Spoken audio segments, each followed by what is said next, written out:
Well, tonight, everybody's talking about an evolution. As we reported earlier, Apple's new video iPod is out. It plays music plus video, letting you travel with your favorite TV shows right in your pocket. But if you think that's cool, wait till you hear what else is yet to come. Live tonight in Toronto is tech expert Leo Laporte. In Hollywood is Sheni Jardin, editor for the tech website boingboing.net. Welcome to the program. Good evening, David. All right, Leo. This new iPod is pretty cool out there. It's called 150 hours of video. It plays TV shows, music videos, and music, of course, and more. It's obviously setting some type of trend here. This is just the tip of the technological iceberg, is my feeling. What's the next big thing that's going to be coming out of this? Well, there's a lot of pressure on Apple to do this thing. I mean, Apple was kind of behind the curve. Microsoft has a similar product, but everybody was wondering, what's the next iPod going to be? By putting TV on the iPod and by selling TV shows in the iTunes Music Store, I think they're creating a whole new business.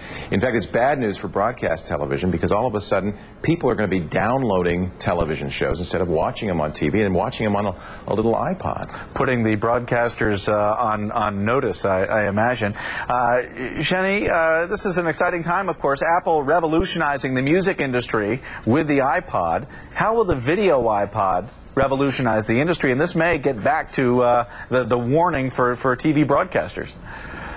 Well, TV is changing, and the way that people like to enjoy media is changing. I mean, I think what we're going to start seeing is more devices like this that act like, you know, a one-size-fits-all place for you to store your video, your audio books, your music, your photos. People want to take it with them, and I think the real question with devices like this is going to be what kind of quality of program can you get?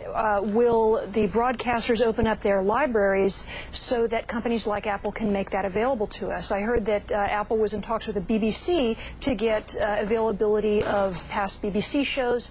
It's not just the device, it's what you can do with it. Yeah, indeed. And Leo, obviously the iPod, so many people know what the iPod is, but they've got these little screens. They're about 2 inches by 2 inches. Are we going to be satisfied with that, or will the screens be getting bigger, you think? This is the smaller iPod, and the screen is so tiny, but of course it's going to be bigger than this. It'll go all the way across. It's not really very satisfying. I think it's not going to be great for the kinds of programming they're offering right now, like Desperate Housewives and Lost. But maybe we'll get used to it. And certainly I think programmers are going to start designing programming to fit that screen. I know I am. Can they move to a touch screen and make it bigger for the entire front of the deck of card size piece of equipment that it is? Rumors are that Apple has been developing a variety of devices like this. This is just the first step. I think Apple has in the labs a much bigger device. There's the Sony PlayStation Portable, which has a very usable screen. You're going to see a whole lot of devices like this. I do want to go to some predictions here. We've got about 45 seconds remaining, and for both of you, I'm going to ask the question first to Sheni. Your thoughts on what's going to be the IT gadget 3 to 5 years out that we're not even thinking about right now? Well, whatever it is, I think we're going to see increasing demand from users for devices that allow us free use of the content that we have the rights to. So let's say I buy a DVD, I want to carry it around on my video iPod.